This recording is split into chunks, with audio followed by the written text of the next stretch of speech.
പുതിയ സർക്കാർ ചുമതലയേറ്റത് വളരെ സന്തോഷത്തോടെയാണ് കാണുന്നത്.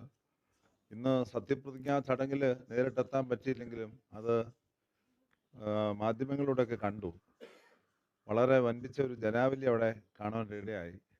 അതിൻ്റെ അർത്ഥം പുതിയ സർക്കാരിൽ ഒരു കൊടുമുടിയേക്കാൾ വലിയ പ്രതീക്ഷകളും പ്രത്യാശയുമാണ് ജനം വെക്കുന്നത് എന്നുള്ളതാണ്. അപ്പോൾ ജനത്തിൻ്റെ പ്രതീക്ഷയ്ക്കും പ്രത്യാശയ്ക്കും അനുസരിച്ച് പുതിയ സർക്കാർ ഉയരുമെന്നാണ് ഞാൻ പ്രതീക്ഷിക്കുന്നത്. അവരത് ഉയരാൻ വേണ്ടി പ്രവർത്തിക്കുന്നതിനുള്ള എല്ലാ ആശംസകളും പ്രാർത്ഥനകളും പുതിയ സർക്കാരിന് മലങ്കര ഓർത്തഡോക്സ് സഭയുടെ പ്രതിനിധി എന്ന നിലയ്ക്ക് ഞാൻ നേരുകയാണ്. സഭയ്ക്ക് വേണ്ടി കൂടിയാണ് അത് നേരുന്നത്. കാരണം ജനം ഒരുപാട് പ്രതീക്ഷിച്ച് സ്വീകരിച്ചിരിക്കുന്ന ഒരു സർക്കാരാണ്. അതുകൊണ്ട് തന്നെ ആ സർക്കാർ ജനത്തിൻ്റെ പ്രതീക്ഷകൾ മനസ്സിലാക്കി, രാജ്യത്തിൻ്റെ നിയമം മനസ്സിലാക്കി, നീതിയോടെ സത്യത്തോടെ ജനത്തെ നയിക്കാൻ ഇടയാകണം. അതവർക്ക് സാധ്യമാകും എന്ന് കരുതുന്നു. അത് സാധ്യമാകട്ടെ എന്ന് പ്രാർത്ഥിക്കുകയും ചെയ്യുന്നു.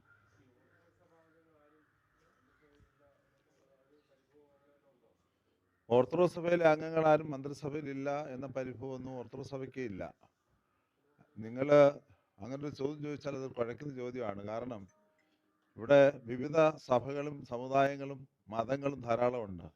എല്ലാ മതങ്ങളിൽ നിന്നും സമുദായത്തിൽ നിന്നും സഭയിൽ നിന്നും ഒക്കെ മന്ത്രിസഭയിൽ ആളുണ്ടാകണം എന്ന് ആവശ്യപ്പെട്ടു കഴിഞ്ഞാൽ തിരഞ്ഞെടുക്കപ്പെട്ട 140 പേർക്കും അപ്പുറത്ത് ചിലപ്പോൾ ആളുകൾ മന്ത്രിസഭയിൽ തന്നെ വരേണ്ടി വരും. അതുകൊണ്ട് ഓർത്തഡോക്സ് സഭയിലെ അംഗങ്ങൾ മന്ത്രിസഭയിൽ ഇല്ല എന്ന ഒരു പരിഭവമൊന്നും ഓർത്തഡോക്സ് സഭയ്ക്ക് ഇല്ല. എന്നാൽ ഓർത്തഡോക്സ് സഭയിലെ അംഗമാണ് പ്രിയപ്പെട്ട ചാണ്ടി ഉമ്മൻ. ചാണ്ടി ഉമ്മനെ ഓർത്തഡോക്സ് സഭയിലെ അംഗമായിട്ട് കാണണ്ട. എന്നാൽ ചാണ്ടി ഉമ്മന് ചില വ്യത്യസ്തതകളുള്ള ഒരു യുവ നേതാവാണ്. നമുക്കെല്ലാവർക്കും നല്ലതുപോലെ അറിയാം. യശശരീരനായ ഉമ്മൻചാണ്ടിയുടെ മകനാണ്. അതുപോലെ തന്നെ വ്യത്യസ്തമായ രീതിയിൽ തൻ്റെ തെരഞ്ഞെടുപ്പ് ശൈലിയിലൂടെ ഒരു വൻഭൂരിപക്ഷം നേടിയെടുത്ത ഒരു യുവ നേതാവാണ്.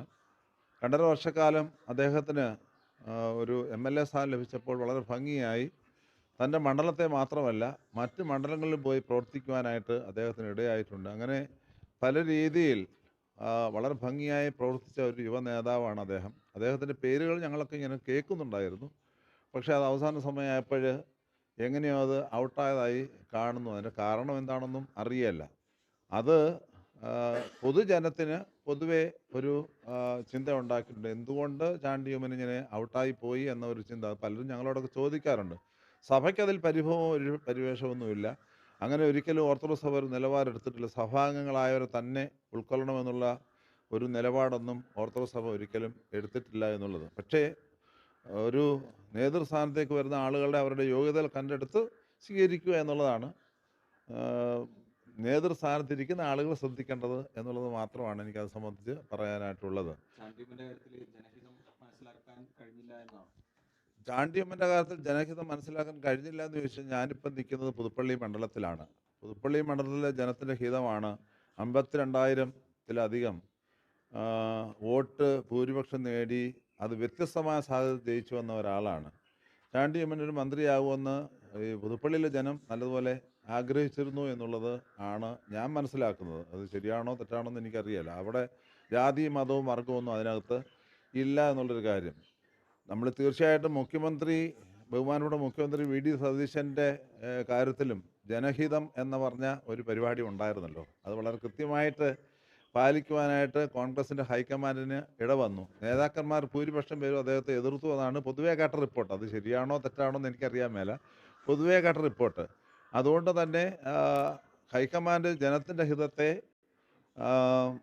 വളരെ ഭംഗിയായി മാനിക്കാനായിട്ടൊരു ശ്രമം നടത്തിയതായിട്ട് കാണുന്നുണ്ട്. അതുകൊണ്ടാണല്ലോ പ്രിയപ്പെട്ട VD സതീശൻ അവറുകൾ ഇപ്പോൾ കേരളത്തിൻ്റെ മുഖ്യമന്ത്രിയായി വന്നത്. അല്ലെങ്കിൽ മറ്റ് 2 പേരിൽ ആരെങ്കിലും ആകാമായിരുന്നല്ലോ. അപ്പോൾ ജനത്തിൻ്റെ ഹിതം ശരിക്ക് ചില കാര്യങ്ങളിലൊക്കെ ചിലയിടങ്ങളിലൊക്കെ പാളിപ്പോകുന്നുണ്ട് എന്നൊരു തോന്നൽ ഉണ്ടാകുന്നുണ്ട്.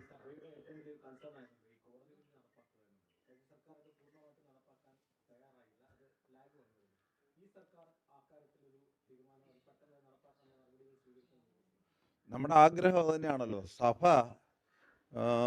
പ്രത്യേകിച്ച് മലങ്കര ഓർത്തഡോക്സ് സുറിയാനി സഭ ഭാരതത്തിലെ നിയമം അനുസരിച്ച് പോകണമെന്നുള്ള ഒരു സഭയാണ്. അങ്ങനെ മാത്രമേ ആഗ്രഹിക്കാറുള്ളൂ.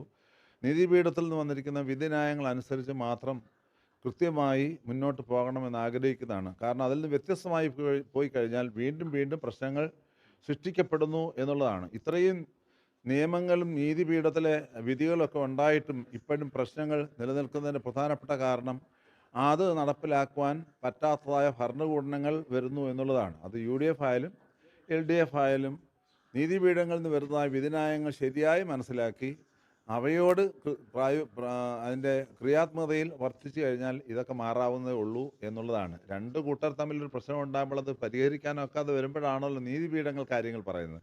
അപ്പോൾ അതിനെ മനസ്സിലാക്കി കാര്യങ്ങൾ ചെയ്യുവാനായിട്ട് ശ്രദ്ധിക്കുക എന്ന് മാത്രമേ ഉള്ളൂ. ഞങ്ങൾ പ്രതീക്ഷിക്കുന്നുണ്ട് രണ്ട് കൂട്ടർക്കും കേടുവരാത്ത രീതിയിൽ ബഹുമാനപ്പെട്ട സുപ്രീം കോടതിയിൽ വന്നിരിക്കുന്ന വിധിന്യായങ്ങൾക്കനുസരിച്ച് കാര്യങ്ങൾ ചെയ്ത് സഭയെ സമന്വയിപ്പിച്ച് കൊണ്ടുപോകാനായിട്ട് ഇപ്പോഴത്തെ സർക്കാരിന് കഴിയുമെന്നാണ് ഞങ്ങൾ പ്രതീക്ഷിക്കുന്നത്. ഈ 3 ജില്ലകളുണ്ട്, കോട്ടയം, അതുപോലെ തന്നെ ഇടുക്കി, പത്തനംതിട്ട. ഇവിടെ ഒരു മന്ത്രി, കോൺഗ്രസിന്റെ ഒരു മന്ത്രി ഇല്ല എന്നുള്ളതാണ്. കോൺഗ്രസിൻ്റെ മന്ത്രിയോ, ഇതൊരു മുന്നണിയാണല്ലോ. മുന്നണിയാകുമ്പോൾ ഏതെങ്കിലും ഒരു പാർട്ടിയുടെ മന്ത്രി എന്നുള്ളതല്ല. നമുക്കെല്ലാവർക്കും നല്ലതുപോലെ അറിയാം. എൻ്റെ ജില്ല കോട്ടയം ജില്ലയാണ്, കൊല്ലം ജില്ലയാണ്. എൻ്റെ മണ്ഡലത്തിലെ ആള് മന്ത്രി ആയിട്ടുണ്ട്. അതുകൊണ്ട് എനിക്ക് സന്തോഷമാണ്. പക്ഷേ അതല്ലല്ലോ ഇവിടുത്തെ വിഷയം. ഇവിടുത്തെ വിഷയം കോട്ടയം, ഇടുക്കി, പത്തനംതിട്ട പോലുള്ള ജില്ലകൾ ഒരു നല്ല പങ്കെന്ന് പറഞ്ഞാൽ 95% LDFിൻ്റെ കയ്യിലിരുന്ന മണ്ഡലങ്ങളാണ്. അതിനെ മുഴുവൻ അത്യാവശ്യം ഭംഗിയായി UDFിൻ്റെ കയ്യിലേക്ക് തിരിച്ച് ഈ മണ്ഡലങ്ങൾ കൊടുത്തിട്ടുണ്ട്. എന്നാൽ മന്ത്രിസഭയിലേക്കുള്ള പ്രാതിനിധ്യം വന്നിരിക്കുന്നത് ഈ 3 മണ്ഡലം കൊണ്ട് പരിശോധിക്കുമ്പോൾ ആകെ ഒരു മന്ത്രി മാത്രമാണ്. തന്നെയുമല്ല ഒരു സ്പീക്കറുമാണ്. തിരുവഞ്ചൂർ രാധാകൃഷ്ണനെ പോലുള്ള വലിയ മനുഷ്യർ ഒക്കെ ഒരു നല്ല മന്ത്രി പദവി അർഹിക്കുന്ന ഒരാളായിരുന്നു എന്ന് ഞാൻ കരുതുന്നു. മറ്റ് ജില്ലകൾക്കൊക്കെ കൊടുത്തിരിക്കുന്ന, വടക്കൻ ജില്ലകൾക്കൊക്കെ കൊടുത്തിരിക്കുന്ന പ്രാതിനിധ്യം ഇതുപോലെയുള്ള ചില സ്ഥലങ്ങൾ വരുമ്പോൾ കാര്യമായിട്ട് കാണുന്നില്ല എന്നുള്ളത് ഒരു ബാലൻസിങ്ങിൻ്റെ പ്രശ്നങ്ങൾ അവിടെ കാണുന്നുണ്ട്. അതൊക്കെ വേറെ എന്തെങ്കിലുമൊക്കെ രീതിയിൽ അതൊക്കെ പരിഹരിക്കപ്പെടുമെന്നാണ് ഞാൻ കരുതുന്നത്. നിങ്ങൾ ചോദിച്ചതിൻ്റെ ഒരു മറുപടി ഞാൻ പറഞ്ഞെന്നുള്ളതേ ഉള്ളൂ. പ്രതിപക്ഷമായിട്ട് LDF അല്ലാതെ BJP സഭയ്ക്കകത്തുണ്ട്. അവരുടെ ഒരു ഇടപെടലുകളൊക്കെ എങ്ങനെയാണ് നോക്കി കാണുന്നത്? ഇനി അവരിലൊരു പ്രതീക്ഷ ഉണ്ടോ? BJP ആയാലും LDF ആയാലും ജനത്തിൻ്റെ ആവശ്യങ്ങൾ കൃത്യമായി രാജ്യത്തിൻ്റെ നിയമസഭകൾക്കുള്ളിൽ നിന്നുകൊണ്ട് അതിനുവേണ്ടി അവർ വാദിച്ചു കഴിഞ്ഞാൽ അതിൻ്റെ കൂടെ സഭ നിൽക്കും എന്നത് യാതൊരു സംശയവും വേണ്ട. BJP ഒരു രാഷ്ട്രീയ പാർട്ടിയാണല്ലോ. രാഷ്ട്രീയ പാർട്ടി ആയതുകൊണ്ട് BJP ഇപ്പോൾ അവിടെ നിന്ന് 3 പേര് നിയമസഭയിലുണ്ട്. അവർ ജനത്തിൻ്റെ ആവശ്യത്തിന് വേണ്ടി പറയുന്ന കാര്യങ്ങൾക്കകത്ത് നീതിയും സത്യവും ഉണ്ടെങ്കിൽ അവർ പറയുന്നത് ശരിയാണെന്ന് പറയാനുള്ള നിശ്ചയദാർഢ്യം മലങ്കര ഓർത്തഡോക്സ് സുറിയാനി സഭയ്ക്കുണ്ട്. അത് LDF പറഞ്ഞാലും കൃത്യമായിട്ട് അത് ഉണ്ടാകും എന്നുള്ളതാണ്. തീർച്ചയായിട്ടും കഴിഞ്ഞ ഗവൺമെൻറ് കാലത്ത് UDF പറഞ്ഞ പല കാര്യങ്ങളോടും മലങ്കര ഓർത്തഡോക്സ് സുറിയാനി സഭ ക്രിയാത്മകമായി പ്രതികരിച്ചിട്ടുണ്ടല്ലോ, പ്രതിപക്ഷം എന്ന നിലയ്ക്ക്. അതേ രീതിയിൽ തന്നെ ഇപ്പോൾ LDFോ BJPയോ പറയുന്ന കാര്യങ്ങൾ അത് നിയമസഭകൾക്കുള്ളിൽ നിൽക്കുന്നതും ജനത്തിൻ്റെ ആവശ്യങ്ങൾ മനസ്സിലാക്കിയുള്ളതാണെന്നെങ്കിൽ തീർച്ചയായും അതിനോടൊപ്പം നിൽക്കുമെന്ന കാര്യത്തിൽ യാതൊരു സംശയവും വേണ്ട.